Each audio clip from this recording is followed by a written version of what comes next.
Arizona, Colorado, Indiana, Michigan, New Jersey, Tennessee, and Virginia. Listen up. WynnBET is now live in all these states, and the excitement of Wynn Las Vegas has finally landed in online sports betting and casino play. From boosted parlays to live in-game offs on every major sport, WynnBET gives you the tools to win.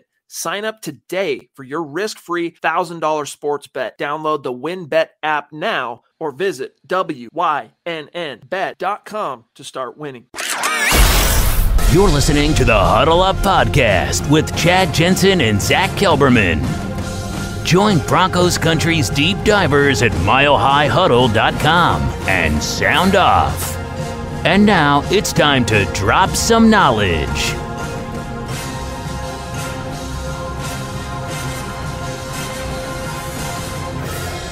Welcome in, everybody. It's Mile High Huddle. I could say this is the Huddle Up Podcast, but this is the Mile High Huddle War Room episode, annual. Everybody looks forward to this. We get questions about it in the off season. When's it going to be? When's it going to be?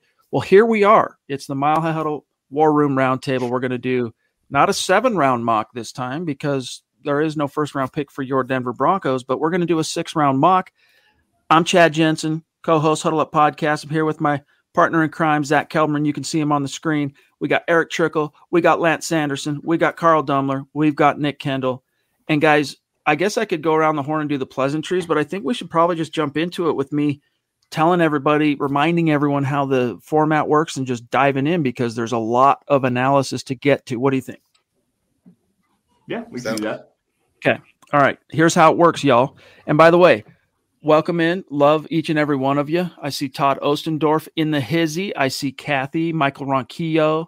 We got Dylan moderating the chat on YouTube, keeping out all the spam lords. Andrew Lampy jumping in early with some stars. I see the Glass Man in the house as well. Very, very cool, y'all. Hope you've had a great weekend, by the way. If you have questions, if you have comments, Scott's going to keep an eye out for it. Super chat, stars like that, things like that. But we'll be able to get to them for sure after the mock. So get them in if you have them. We'll keep an eye out for them while we're doing the mock, but we'll for sure get them before we sign off here. All right. The format of this mock draft is we're going to go on the clock. We're going to use a simulator, Pro Football Focus simulator. We're going to have a 5-minute clock for each of the second-round pick, the 2 third-round picks, and then from there, 2-minute clock to decide who we're going to pick. And it's going to be a roundtable discussion. And then we're going to take, I guess it's the majority, right? We're going to go with the majority vote. And if it's 4-2 for this player, that's who it is, etc. And if we ever get let's see, 1, 2, 3, 4, 5, 6, if we get even numbers, that's where Kennedy steps in and is the deciding vote, the producer on the back end. It's going to be a gas. We hope you guys enjoy it. So let's dive in, shall we? We're using as you can see on your screen here, this is the Pro Football Focus mock draft engine. We have it all geared up. Without further ado, I got to make sure I got my stopwatch ready to go. Without further ado, let's start this draft. And as you can see, we got a lot of different picks happening over here on the left-hand side as the Broncos wait until pick 64. Denver's first pick in this draft isn't until the very last one in the second round. All right, guys, without further ado, Eric, I'm going to let you start this off as I hit the start button. Go ahead and kind of talk about some of the names here, and then we'll get going, and we are on the clock. Well, I mean, the first one that pops out is Kingsley Nagbar. I wouldn't look his way, even though he's an edge. He's kind of limited as a pass rusher, more of a run defender. Roger McCreary is a guy I really like. He doesn't have ideal length, but he can fit in that slot corner position, kind of be a hybrid defensive back. I am curious if he can go over to the defensive lineman because there's one I want to see if he's available. And I think that he would be a good option for the Broncos at this point. And Perrion Winfrey right there. I mean, he plays with a little bit high pad level. There's been some questions about his character, but he's got some good length. He's got burst to get upfield. He's a guy I really like. Denver needs somebody who can kind of fill that 4-eye position opposite Draymond Jones with DJ Jones manning the nose tackle position. So I really like Perrion Winfrey here at 64. I think it's the best value. Lance, what do you got, buddy? But remember, we're on the clock. We've got we're about the 4-minute mark right now. All right, so the first thing that jumps out off the page here is Troy Anderson available at 62 on the ADP. That's a guy that I really like out of Montana State. Super athletic, young to the position, but he's got quarterback skills behind him. Played the running back position as well. Can cover. Is a young player that still has a lot of room to grow. That's a guy that I really like. Another one that I like as well is Roger McCreary as well. With the need at the cornerback position moving into the future, they need to get another guy at the slot cornerback position, and that might be the best slot cornerback, like pure slot cornerback in this draft class, despite him being not long in the arms. Shout out to Nick there. But those would be the two guys I'd be looking at, along with Perrion Winfrey too. All right. Zach, what are you thinking, my friend? Well, can we talk about Cincinnati taking Matt Corral, a pick before the Broncos at 63? What is going on with that? I do like Winfrey, to Eric's point. I do like some of the – I would want to trade down, honestly, in this instance, but we can't do that. I'm thinking linebacker, though. Lance laid out what I love about Anderson is the fact that he can cover. The Broncos had one of those linebackers, that being Baron Browning, and they're moving him all over the formation, apparently under Evero. I want that blue chipper type prospect, so I lean toward Anderson in this spot. Nick, your thoughts? Yeah, can you scroll down just a little bit for me of the best available? Just kind of want to get a smorgasbord of the type of guys here. Nick Cross, interesting. Zach Tom, keep on scrolling. Dylan Parham, Marcus Carson Strong. What a fall from grace he's had. So I'm going to turn around and be with Eric on this one. The board fell really unfortunately for the Broncos here, probably because we kicked up the positional value a bit before we went off here. But edge would be ideal here. Cornerback, offensive tackle. The guys I like are gone. And I do like Roger McCreary here, fine, but this is not hyperbole. He has 0th percentile arm length. There's never been arms measured shorter than his from the defensive back position out of 706 defensive backs dating back to 1999. Too much of an outlier for me at 64. Also, not a lot of slot reps, not a lot of zone reps from what I saw there at Auburn. Eric can correct me if I'm wrong on that one. But maybe he won't, because I'm going to agree with him here. I think the guy is Perrion Winfrey, a little bit upright. Algiere Evero last year under Raheem Morris of the Rams played a lot of 5-1-5 defensive looks last year, where they would take a linebacker off the field and only play one single linebacker in order to play 5 guys along the line of scrimmage. I think you can do that a lot with Denver running a 5-1-5, and you don't have a 5 technique to replace Shelby Harris right now. So Winfrey makes a lot of sense. Okay, so we got 2 Winfreys. Kelberman, you're for Troy Anderson, right? And then Lance, did you specify before I grab Carl? Go ahead and grab Carl, but I'm leaning towards Winfrey here. Okay, so we got 3 Winfreys. Carl, your thoughts, my friend? And hey, real quick, Scott, if you could help keep track of that in the chat, and then we have the math on each pick. Carl, your thoughts? What are you thinking? I'm going Roger McCreary here. I of course, Nick would go towards the mock draftable, looking at that at the 0%. But watching the kid on the field, the guy has no fear. Great tackler, great speed. He plays bigger than he looks, big time, and just completing out that secondary where you have all these great chess pieces that you can move around, play matchup football, allow those pass rushers, the interior defensive line, to go do whatever they want, allow the coaching staff to blitz if they want. I just love this guy. I think he'd be a great fit with this defense. All right, so we've got 3 for Winfrey, or pardon me, 2 for Troy Anderson, 2 for Perrion, 1 for McCreary. Interesting. So I'm going to end up playing the tiebreaker here, boys. I'm going to go with Troy Anderson. I'm sorry. I mean, Troy Anderson to me. So that's the pick, right? That's if I'm going with Troy Anderson, 2 for Troy, 2 for Perrion, 1 for McCreary. I don't know, dude. That's the pick. How off base would that be, as we just barely go out of time? Got to take him. So let's start real quick here. Lance, quickly, your thoughts on Anderson for the Broncos at 64. I like the pick a lot. I think that he's versatile. You can line him in the slot. You can play him behind the line of scrimmage, behind the interior defensive line. He moves really well. He just needs to get a little bit better instinctually, especially in the running game. I think he gets washed out just a little bit. Not really the strongest guy, but the athleticism. You cannot teach athleticism. You cannot teach traits. And this guy has everything you want from a linebacker, a coverage linebacker in this NFL. And he's going to look really nice standing next to either Josie Jewell or Baron Browning, one of the two of those guys whenever they come off the field. Troy Anderson is going to be a guy that you can at least put out there and he can hang. And he's also going to provide you a high impact on the special teams unit, which this unit desperately needs to get better in that aspect with the athleticism. So I like it. Hey, thank you for the stars. Appreciate you guys. We really, really do. Eric, Nick, very quickly before we turn the page to round 3, you both went for the D lineman, but the pick ended up being Anderson in the war room. Your thoughts on how he fits? Eric, real quick, and then Nick. I like Anderson. I like his fit. I question the value here. He's got both shoulders have been surgically repaired, and he's going to be older for a rookie, and he still has a lot to learn, making a huge jump in the competition. I think with this linebacker class, it's a little bit stronger. Could have waited. This isn't a strong defensive line class, so getting the guy a little bit earlier. I mean, we might be able to have a chance at Perrion Winfrey at 75 just with how the board fell, but in the actual draft, I don't think it would fall that way. All right, Nick. Over the last decade, no position is busted early in the draft more so than linebacker because athletic traits do not translate one for one for guys hitting there. And Michaela Parker coming at $20. Thank you so much. Love you guys. Love you too, Michaela. So that's the thing for me with Anderson. Where does the athletic measurables actually translate to the field? It's as a pass rusher from the linebacker position. Devin White, Micah Parsons, those athletic freaks have worked out where your Devin Bushes have flamed out and been massive busts. And with Anderson, I don't know if he is actually physical enough or long enough to drop down and actually play that edge position where that athleticism does tend to translate. So it does concern me a bit with his projection there to the NFL level. Good athlete, though, very smart, led Big Sky, was the offensive player of the year as a quarterback, all-time rushing leader. You're going to get yourself a darn good football player with a high floor. I do just wonder about the value and the exact fit because while he's a good chase and tackle linebacker, I do not see the physicality from him at that position. Okay. Carl, I'm dying real quick for your thoughts too, because you went for McCreary, and then we'll go to round 3. Well, the great thing is you now have your emergency quarterback in case everybody else goes down with no more Royce Freeman. Yeah.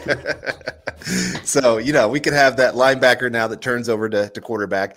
But no, it's really neat just to see that this guy has played so many positions and has been successful everywhere that he's gone. And he is kind of new to the linebacker position. But like I said, the guy just shows he can learn quickly. He is passionate about the game. You see him flying all over the field. And I just think it's a very solid pick for the Broncos and allows the Broncos with Browning to kind of move him around as well. So it gives them a lot of versatility in that entire defense. By the way, the Duchess, Michaela, as Nick said, and everybody else, we love you. Thank you so much. All right. Thanks, and Chris throwing down a super sticker, legendary figure in the Mile High Huddle community. Thank you, Chris. You're the man, bro. How you been? Hope you're doing well. I'll talk to you. I do have something interesting to talk to you about here in the very near future. So remind me on another stream and I'll tell you what that might be. But guys, let's turn the page. It is round 3. The Broncos' next selection is pick 75.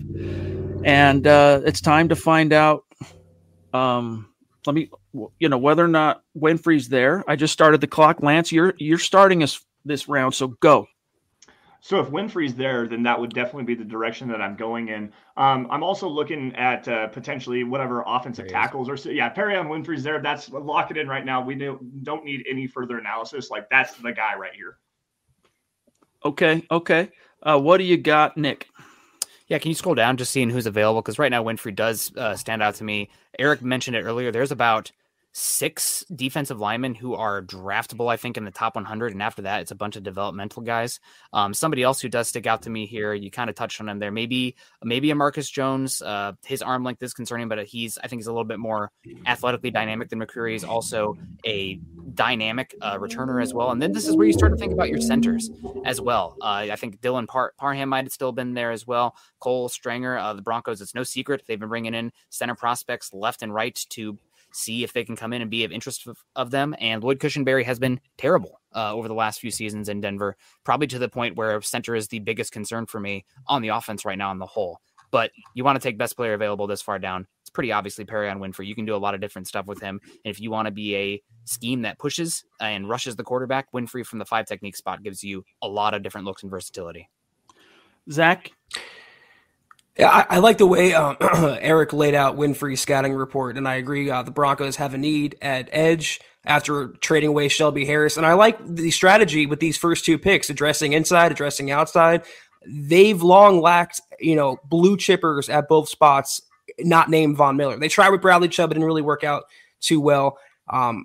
I don't like the way the tackle board fell for the Broncos. That's, to me, the biggest need heading into the draft is right tackle. I would have definitely looked there first, but I can't be mad at the first 2 picks. And getting Winfrey at this spot would be the total value move. Eric? I mean, Winfrey, he's a guy that I have a lot higher value for. I think he was valued there at 64. He's definitely value here. Offensive tackles, that's another need I see. Somebody who you can sit there and develop. I think with 3 guys to compete this year on 1-year deals, you can be fine with that. There's guys there that it should be there at 96, 115, 116 as that developmental tackle option, and center as well. I think we have some options. So Perrion Winfrey, get the last real quality defensive lineman that's available. So we already know that's going to be the pick, but Carl, your thoughts here. Do you differ from the crowd? Are you that one scout that's saying, but? I'm not.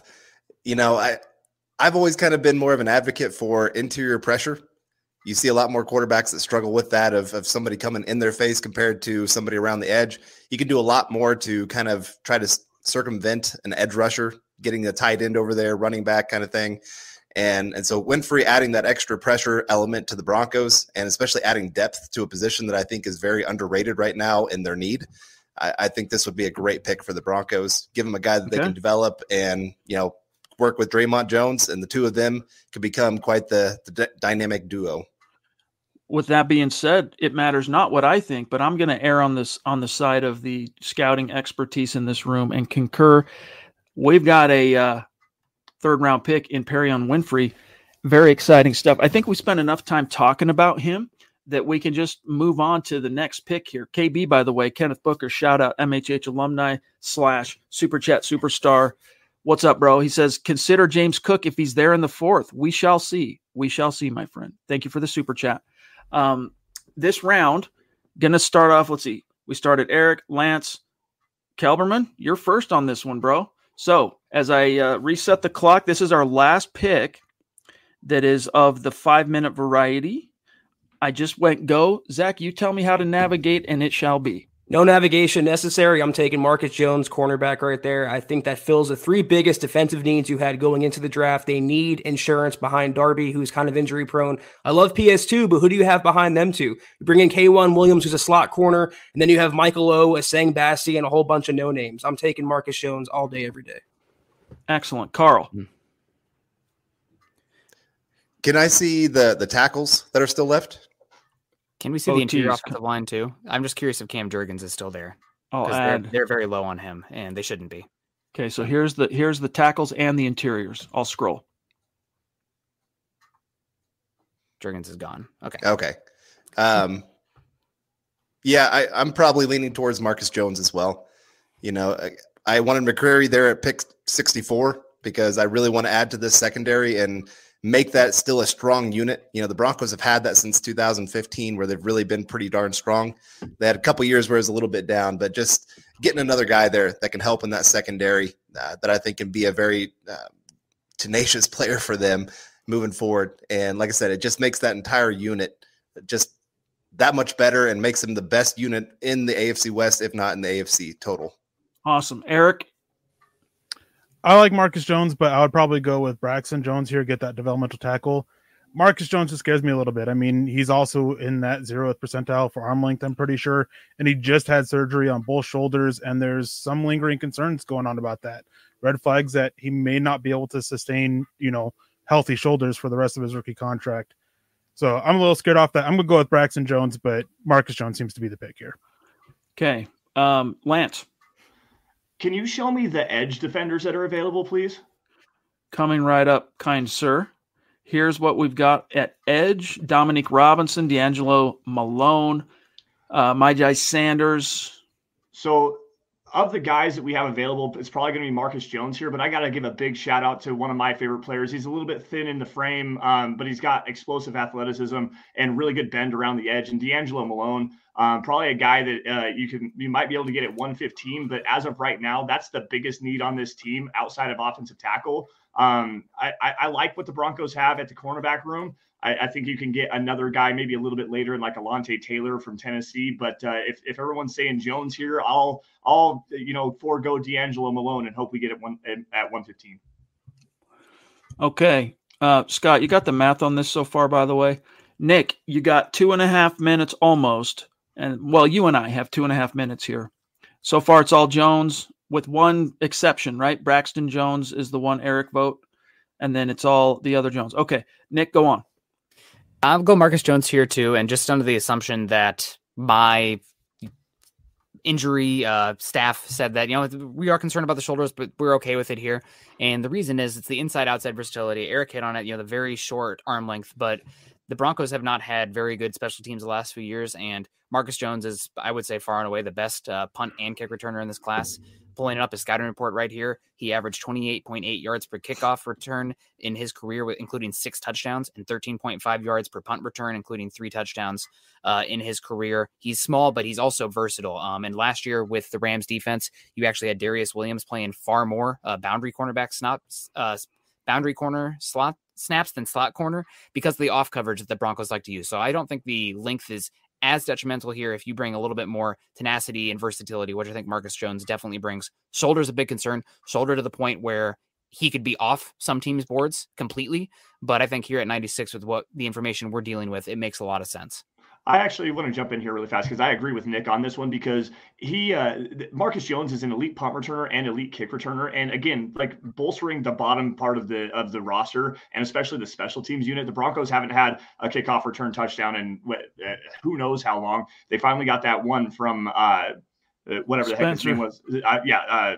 Isaiah Spencer, the Spencer kid, Deontay Spencer, that's right. A couple of years ago against Carolina, but Marcus Jones would be probably the best punt returner and kick returner this team has had in multiple years, maybe going back to Trendon Holiday. All right, listen, it's going to be Marcus Jones, but I'm going to go ahead and concur with Trickle on the need for an offensive tackle here. My vote would have been Braxton Jones, but the math errs on the side of Marcus Jones. So before we dive into round 4 and beyond, guys, let's real quick take a second to say hi with our community, see what they're thinking so far. John Clay Eventing jumping in. Thank you, buddy. He says, gents, so happy to be able to talk to you all. Scott in the back room and all the stars of MHH. Super cool. Go Broncos. Let's ride. You're a prince. Zachary Gardner, much love. He says, have y'all looked at Max Borghi?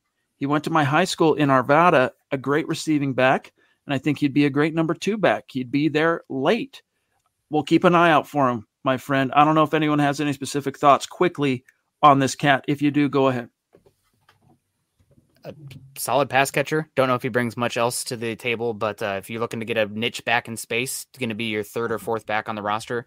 That makes sense to me, but I think I probably would wait until the undrafted free agent range before taking a shot on him, just for me personally, what I value with the running back position. Okay, guys, as we move in to round 4, a quick summation. Where does it show on here, our actual selections? You got to wait till the end. All right, so. Yep. I can let you know. 64, Troy Anderson, linebacker, Montana State. 75, Perion Winfrey, interior defensive line 5 technique, Oklahoma. And then 96, cornerback / returner, Marcus Jones, University of Houston. Perfect. Okay. So we're going back on the clock here now. This is where things get a little bit tighter. We only get 2 minutes per pick to go here. With that, I'm going to start the clock, and Nick, you're up first. Yeah, well, first, can you just scroll down on who's the available guys? Just kind of a slow meander here. So we got Damari Mathis intrigues me here. He's a very interesting player for the Broncos. Could be a good pick. And Braxton Jones is still here. I think we have back-to-back picks here, so we can kind of just lay out the land. Braxton Jones is very interesting for me in this position. I think that Broncos targeting him round 4 would make a lot of sense. Keep on scrolling just because we have other picks as well that stick out to me. Zion McCollum. I know Kevin Austin Jr. is a name that the Broncos are interested in. Pretty high here in this one as well. So interesting to see that. But the names that stick out here for me, I would have liked Matthew Butler here as well if we hadn't already taken an interior defensive line 5 technique type. So I think the one that's pretty obvious here for me is Braxton Jones. But after that, I'm going to be curious to see what direction we go at 116. Okay. Carl. Yeah, I'm going to have to concur there with Nick. Braxton Jones just makes a ton of sense as that developmental guy. He's got a good fit where he's athletic, he's long, he can move here for the Broncos in this zone blocking scheme that they're going to be running. And like I said, he doesn't have to start day 1. The Broncos have at least a decent starter that they can get out of there. And so give him a year to develop. Boom, Broncos could have their right tackle answered for a long time. By the way, I'm changing it to 3 minutes. 2 is too short with this many guys on screen. So 3 minutes. Okay, 10-4. Eric. Can you show me tight ends real quick? Tight ends coming right up. We got Cade Oten, Daniel Bellinger. Yeah, the top. So for me at 115, it'd be Braxton Jones, the guy I was advocating for at 96. And then at 116, Damari Mathis, a versatile defensive back. I mean, he can provide a little bit slot ability depending on if Marcus Jones' shoulders aren't able to hold up. Can be a too high safety. You can do him in so many ways. And if we can use what Evero and what was going on with the Rams and their secondary, Mathis is just a tremendous fit. Yeah, he is. Kelberman. In an ideal world, I think you land a tackle earlier, but yeah, you got to take Braxton at this spot and shore up, again, what is the biggest need on the roster. So that's where I'm going with that pick. Okay, Braxton Jones. Lance? Yeah, it's Braxton Jones here. For me, at 116, I want to go away a little bit from what Eric said there and Damari Mathis. Not that I don't like the fit there, but Cade Otten, this team needs another tight end, another guy that can line up as a wide tight end, be a tremendous blocker. He's arguably the best blocking tight end in this class. Has surprising burst for a guy his size, 4.7 40, and runs really good routes. It's smooth smooth in and out of his breaks, smooth hands as well. To me, it's Braxton Jones here, and then I have to give the hat tip to Cade Otten, one of the guys that I have. He's actually my top tight end in this class. I have a top 60 grade on this player, so that's the way that I would go. All right, let me go ahead and make the pick on Jones, and as we get back to backs, so Eric, all right, so Lance, you're on the tight end. Eric, you liked. Remind me who you like. Mathis, the cornerback out of Pittsburgh. Mathis. All right. This is also for Scott's benefit. And then, Carl, who would you like here with pick 116 in the fourth round? I'll go with Lance on this one. Cade Otten, one of my favorite tight ends in this entire class, and fits well with being that inline tight end for him. Great in the run game. He loves to block. And then on top of that is a decent receiver. You know, tight end's not something that Russell Wilson likes to use that much, but you still need somebody. And especially in the run game that the Broncos want to feature with Javonte Williams, man, getting a guy like Otten out there, I would be very excited about it. Nick? Can I see the board again? I just want to see the running backs here. I know. Sorry. Right up. You want to see the backs? Such a diva. Yeah, no, absolutely. I'd love to see the running backs as well. Because the Broncos right now, I obviously had an article here. I know the running back position is devalued in today's NFL, but Russell Wilson does not use the short middle of the field. So you need your running game to be efficient enough to create space vertically in the explosive pass game. And we don't know what Javonte Williams looks like as a bell cow. He hasn't done it in the last 3 years. We don't know what Mike Bell looks like carrying the ball more than 20 times a season. So it's a big question mark for this team. Now, it could just be as easily as pay Melvin Gordon 1 year, $2.5 million contract. Yes, I know that, but that's not the case yet. And we got Mr. Boggins coming in, fellow Seattleite here, saying, give me Cade Otten. Cade Otten is definitely available, but can you pull up the big board there? Yep. Right now, it's just our faces. Oh, it is? Here we go. Yep. Now it's not. I think it's on the back end. So if you could, the running backs, I'm just curious about some of these names here. Oh, sorry. I should have just started reading them, I guess. Okay. Pierre Strong, Tyler, Kyron Williams, Brian Robinson Jr. Yep. Keep scrolling. I'm just curious about the names here because it could be a round 5. Zonovan Knight's a good player. Ty Chandler, I like a lot. Okay. Well, I'm honestly, this is going to be a boring one. I'd be fine with Cade Otten or Fedarian Mathis. Now, I will say that I have a mock draft coming out here in a couple days, and right now, pick 96, pick 115, and pick 116 are lining up to be exactly what I mocked in my mock. So maybe I'll go with Fedarian Mathis just to be a little bit different here. Spoiler alert, I have the Broncos taking Cade Otten.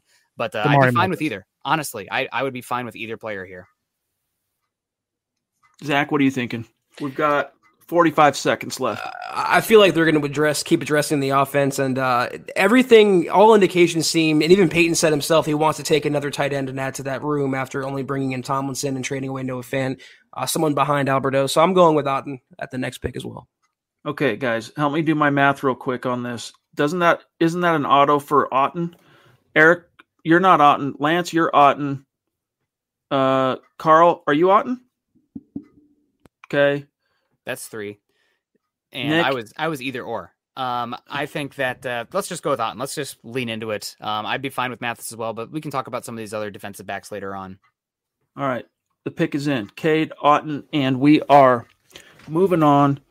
Also, by the way, Mr. Boggins gave us a $2 super to say take Otten, so we will take money for your guys' picks here. We are buyable. At least I am. Marcus, thanks for that, buddy. Okay, the clock is reset. 3 minutes. We're sitting here with the number 145 pick in round 5. I'm trying to remember the order here. Eric went, Lance went first, Zach went first, Nick's gone first. Carl? Or who am I missing so far that hasn't opened yet? Carl. Okay, Carl. And the clock has started, my brother. You tell me how to navigate the board, and it shall be. All right, can you just scroll down a little bit here? Mm-hmm. Okay. I'm seeing Pierre Strong Jr. there from South Dakota State. Yeah. And adding that kind of dynamic weapon to this offense. I mean, the great thing is went defense early in the draft. Now let's fill out this offense, keep it deep for the next few years. And like I said, adding the Jackrabbit. I love that that mascot for them. But yeah, I think he would be a great number 2 for the Broncos, and just makes them, like I said, all that more dynamic on offense, makes teams have to really respect when Devontae Williams goes off the field. Eric? I mean, Strong's a dynamic running back, but I mean, there's still so many running back options here. I'm a little bit concerned about him holding up at the NFL level, and he has some fumble issues too. I think he had like 4 or 5 fumbles last year. The guy I'm looking at is Tyson Anderson, out of the safety out of Toledo. There's been a lot that's been connecting him to Denver. He's versatile in the secondary, can do a lot for them, and I absolutely love his tape. And I think this is right there for him. Lance? I got to go back to the well here. Show me the edge players, if we've got any edge players that are available. Like that to me, as of what we've taken so far, the edge is definitely a huge need. I like Tyreek Smith a lot. Probably not here. It looks like all the top guys are probably gone. We can wait just a little bit to go and get one of those guys. I got to give a shout out though. If we're going to go with another versatile cornerback, a guy that is incredibly athletic, it comes from a small school. Josh Williams from Fayetteville State is a guy that I really like here a lot as well. Is he there? Yeah, I thought I saw him. I thought I saw him on the big board. Maybe he's going as a safety. Let me go back. They could have him as a safety there. Yep. Yeah. Josh Williams. No, that's the center. That's a different Josh Williams. Oh, okay. So that's my fault then.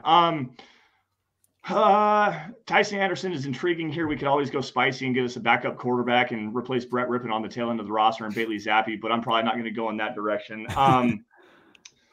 Yeah, I like Anderson here for the most part. Just a versatile player in the back end that you can move all over the formation. So that would be the way that I would go. Tyson Anderson. Nick? A few names stick out for me here. I'm glad that Tyson Anderson's getting some love here. He's very raw as far as his processing goes, but as far as a height, weight, speed, length type of player, he can do everything, and he is going to be a great special teams contributor year one. I mean, he's a really good athlete on that back end. If you're looking for a box type of linebacker early, I think he could do that a lot. The other names here that I want to bring up are Tyler Algiere from BYU. He was one of the best running backs in football last year in yards after contact. He is 5'11", 225 pounds of just mass. He's really, really good at breaking tackles. And if you want to raise the floor of your running back room, he could be a bell cow back, and you could live with it if something happened to Javonte Williams. Name I'm going to claim here, though, and this is somebody that I've heard that the Broncos would have some interest in, is Kevin Austin Jr., wide receiver, Notre Dame. He is a freak athlete. He jumped both broad jump and vertical, I believe, for the 90th percentile. He ran a really good 40 at about 6'2", 200 pounds. He had a foot injury that caused him to lose some time at Notre Dame, but he's one of those guys who has and he's also a very physical blocker. I love his blocking. We're over 3 minutes. FYI, we got to go. So Kevin Austin is a guy I'm going to claim for here. I would be fine with Tyson Anderson, but I think I really like Kevin Austin. So we got 2 for Anderson, 1 for Strong, 1 for Austin. Kelberman? Yeah, Nick kind of read my mind the last round. We were debating tight ends, and I said, let's just get tight end running back out of the way because we all know the Broncos are going to take one, and I'm much more comfortable taking one here than at 64. I like Pierre Strong's game, and they need someone at least behind Mike Boone or to compete with Mike Boone, and I feel like he's a do-it-all kind of guy that can help the Broncos in tandem with Javonte. Okay, so we got 2 Anderson, 2 Strong, 1 Austin. I'm going with Pierre Strong as well. So that's the tiebreaker. Pierre Strong is the pick. Just to bolster that, I know Eric mentioned he's got some fumbleia problems, but Broncos need a fail-safe that just isn't there. The top of the depth chart at running back right now, pretty dang solid. But it's the position that arguably, I mean, offensive line, running back suffers the most from attrition. You got to have bodies. Strong's the pick. And so now we move on to pick 206 overall in the 6th round. Zachary Gardner, thank you for the super chat. He says, that was my first. This is his second. I just want to thank y'all for the entertainment you brought me while I was at work or at home. Keep up the good work. Much obliged, my friend. Connect with us, all of us, on Twitter. Great name, by the way. There you go. George Fox also, thanks for your insight into the team, guys. Appreciate the stars. And Andrew Baker, what's good? Shout out to Little Axel. Tell him what's up. Let's ride indeed. We're stocking the shelves right now. You know, it's make-believe. But, hey, let us make believe. This is fun, right? This is fun stuff. Andrew Baker. We can laugh about it, too. Look at, just real quick, pick 205, the needs of the Texans. Right. Every position. Sorry, guy. Just every position. Stuck out. No doubt. That's brutal, dude. That's brutal. Okay. Whose turn is it, guys? Remind me whose turn is it to start? I think it's Eric's again. I was just saying, go back to the top. We're back. We're circling back. Eric, I'm resetting the clock, and then you tell me how to navigate. Go. Well, I can't remember who it was. Somebody had you look at edges, and there was one that popped out this late. Jeffrey Gunter out of Coastal Carolina. I mean, he's a solid defender that can stay on the field on first and second down. You're looking for a number 3 guy because Malik Reed ain't it. Jonathan Cooper still has grown to get to that. Jeffrey Gunter's my guy here. Okay, so we got one for Gunter. Carl, who you got? Well, I think that's a pretty darn good pick right there. I guess can you take a look at the interior offensive line? You got it. IOL coming right up.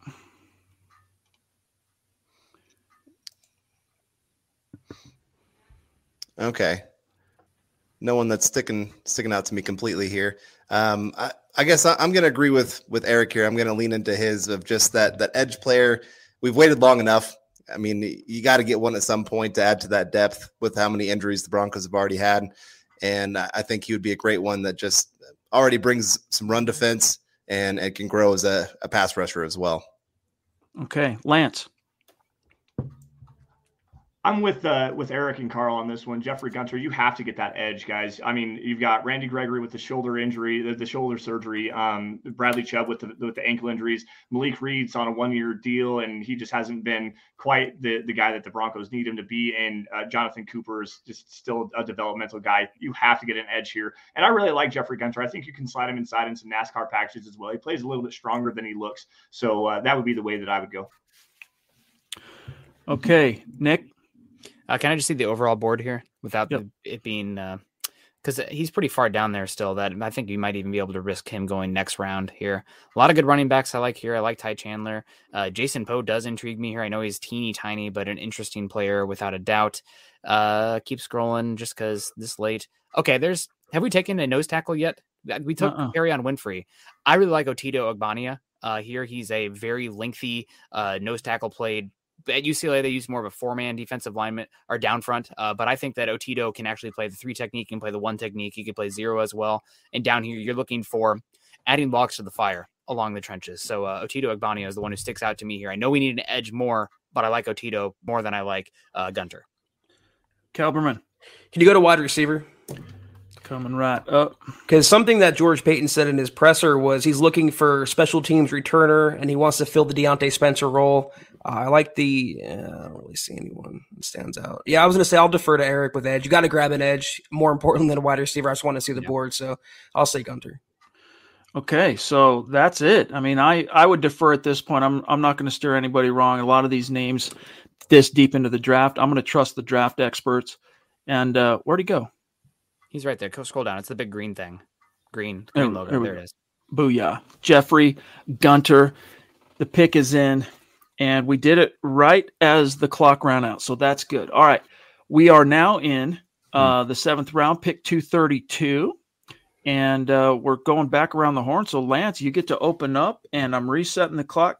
3 minutes, go. So what running backs are on the board still? That would be the way that I would look right here. Potentially at a wide receiver as well. You want to take another running back? Keep in mind, we got Pierre Strong. Oh, forgot about that. Never mind. Go to the wide receiver position because there's a guy that I really like here. Reggie Roberson. I know that it's not necessarily a huge need because he plays on the outside, but there's a lot to like from this guy. He's long, he's fluid, he runs really good routes, a high point catch guy.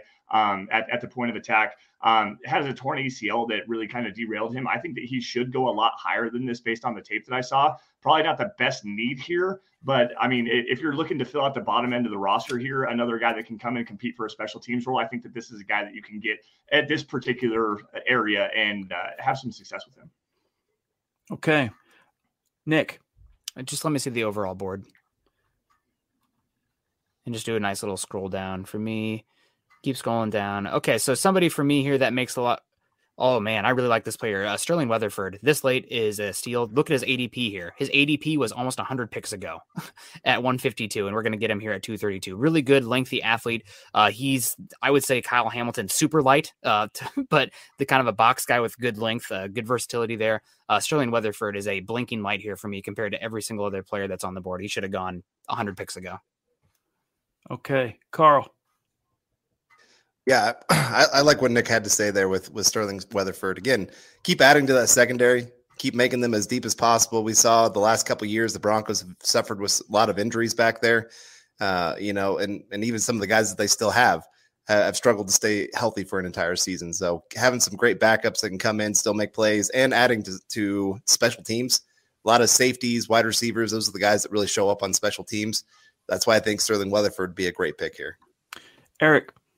Yeah, Sterling Weatherford. As soon as I saw his name, he was the one that stood out. Okay, so we've got 3 for Weatherford. Kelberman, what are you thinking here? Can you go to punter? Going to punter. I just want to see. Going to punter. Here you go. We got 50 seconds, so why not? Special teams is all it gives me here. So Araiza, Matt Araiza, how we pronounce it? He's not there. Okay.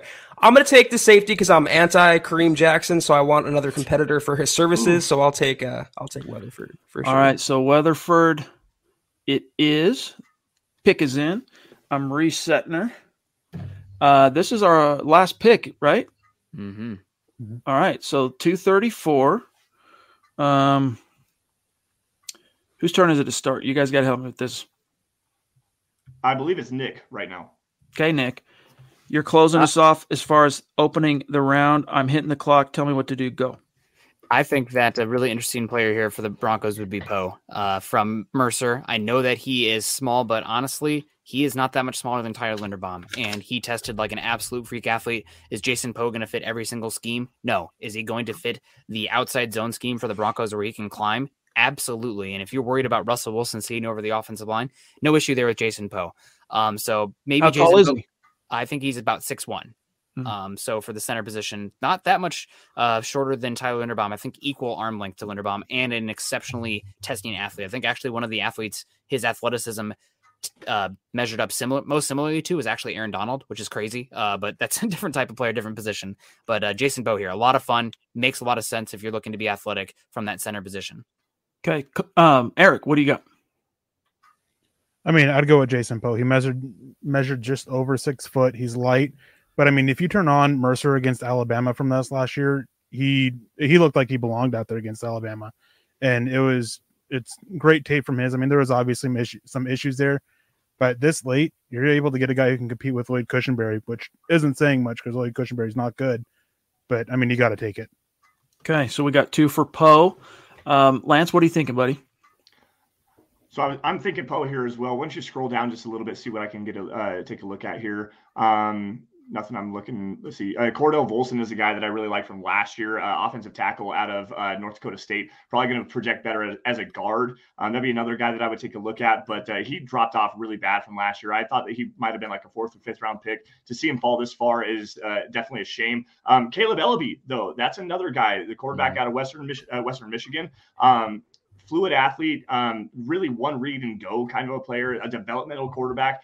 But that would be probably an upgrade over what you have in Brett Rippon. I don't think that it would be a bad idea to go in that direction. And I know the Broncos are linked to him. They have been for a long time. So that's another player to look at, but I'm going Poe here. All right. 3 for Poe. Who am I missing? Carl, you haven't gone, have you? Yeah. Can I look at quarterbacks other than just the first couple there? I just want to see if one name is still there. Quarterback or corner? Quarterback. Okay, yeah. Here you go. If EJ Perry's here, Carl, I really hope you go in that direction. I was. That's the guy I was actually thinking, but I don't see his name. Yeah, that's it. I know Brock Purdy as well, just to anger Nick. as much as possible to have an Iowa State player on the Broncos. Some Cyclones. But no, I'm actually going to go Caleb Ellaby here. I think he's a good fit for what the Broncos are looking at for, especially that backup quarterback position.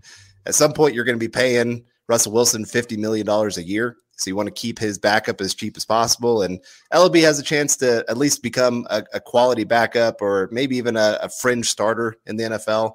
And so like I said, I wouldn't mind him. You don't have to change the offense a whole lot if Russell Wilson would get hurt. That's one of the nice things. I mean, he's not as good as Russell Wilson, obviously. Otherwise, he wouldn't be going here in the 7th round. But that would be my pick. Okay, so Zach, you're on, but we've got 3 for Poe, 1 for Ellaby. If we want, you and I could swing this and force a tie into Scott to make a decision. But what are you thinking, bro? Remember what Garrett Bowles said to Russell Wilson a few weeks ago? He said, I know you're used to getting hit. You're not going to get hit here. Quote the Bronco, nevermore. I'm going Poe. That's my pick. Okay, then that's it. Poe is the selection. Now I just got to find him on this board again, and we'll make the pick. All right, so as the draft concludes here, we'll get a snapshot for those who might not have been with us from the very beginning of this live stream podcast, and we'll go through here. So I'm going to go real quick, guys. Here's what we'll do, and then we'll close out tonight's stream. I'm going to list every pick so those listening on the other end and watching who might not have caught everything get the full comprehensive selection list here. And then let's go around the horn, give a brief synopsis on our overall take on this haul, all right, this collective mock draft haul, and then we'll sign off for today. So we picked here for the Broncos at pick 64, linebacker from Montana State, Troy Anderson. In the 3rd round, the 2nd pick for Denver at 75, Perion Winfrey, the defensive tackle from Oklahoma, 3rd round, pick 96, the corner from Houston, Marcus Jones.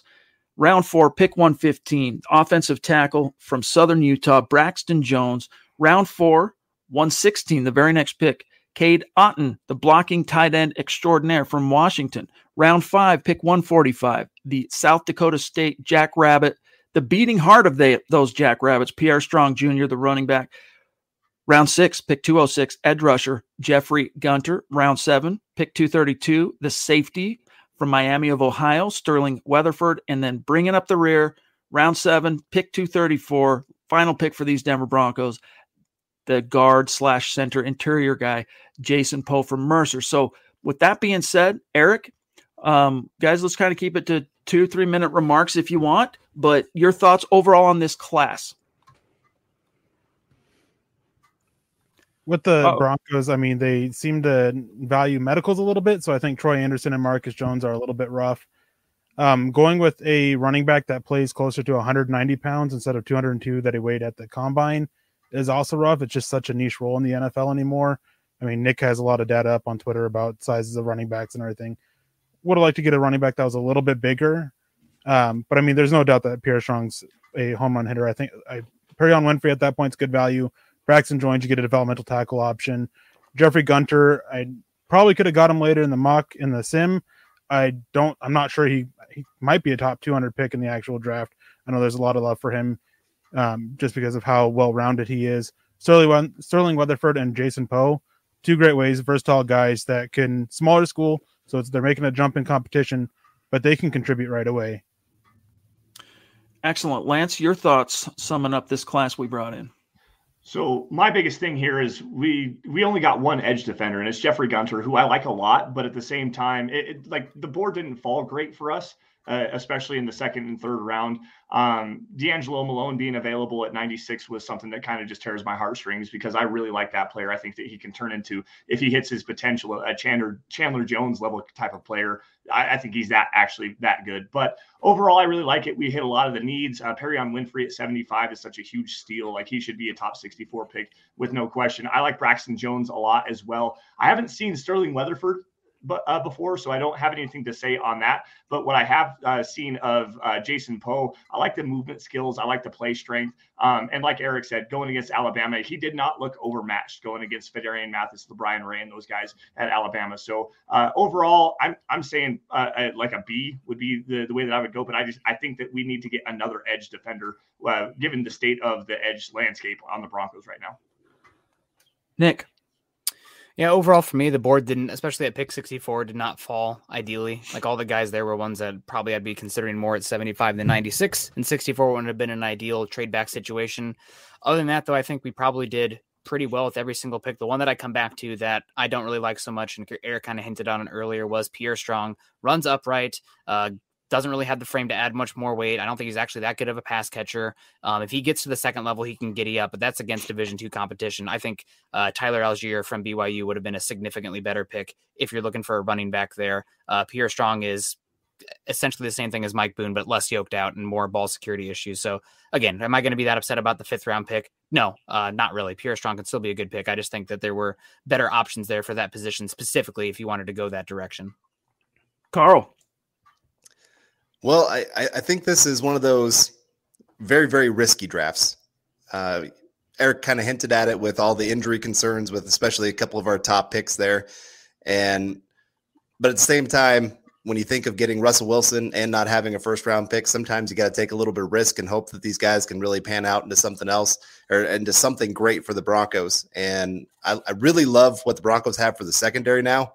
I think they are set for the next 4 or 5 years, having really one of the best secondaries in all of football. I'm a little concerned about the offense and some of the players that they're going to lose moving forward. Do we have the developmental players to step in and take over for some of those spots? Maybe not. But overall, I do like this class. I like that it adds a lot of versatility at a lot of different positions. And you got a lot of guys that you can move around, a lot of chess pieces for the Broncos now. Zach, how are you feeling about it? I'm feeling pretty good. I echo a lot of what everyone else is saying. 64 was kind of a rougher pick we were, cornered into. But we have to remember one thing it's worth noting. The Broncos did have a first-round pick, and that was Russell Wilson. So I agree with the B+ grade it gave us, but when you factor in Russell Wilson, that's an A to me. That's a home run. Whatever they did after Russell Wilson is the cherry on top. They filled a lot of needs here, both on offense and defense, younger developmental players and also players that can contribute from day one. If it hits, this is another, grand slam from George Payton. I mean, if you look at what Zach, you and I, we've been talking about as we answer questions, the holes, what are we looking for? What are the biggest needs going into this class? Look, we would have preferred a offensive tackle or an edge at 64, but there was the value wasn't there. It didn't fall our way. So Anderson, you get some great interior defensive line help in Winfrey in the second round. Again, edge didn't fall our way there, but there are some serious depth concerns, believe it or not, boys and girls, for this Broncos defensive line. Marcus Jones, if he can avoid the injury bug, dude, that kid's going to be a stud. And Braxton Jones, if he can continue coming from small school SUU, offensive tackle gives you an option down the road. Overall, I think, the mid to late round picks, I would probably have to concur with Eric and Nick in that Pierre Strong would be the one maybe, and I voted for him. I was one that chose Strong as well. In retrospect, though, having some doubts on that one. But overall, I think the Broncos hit a lot of those buckets, a lot of the holes that they needed to kind of cover, minor in many cases because there's nothing super glaring about this roster right now.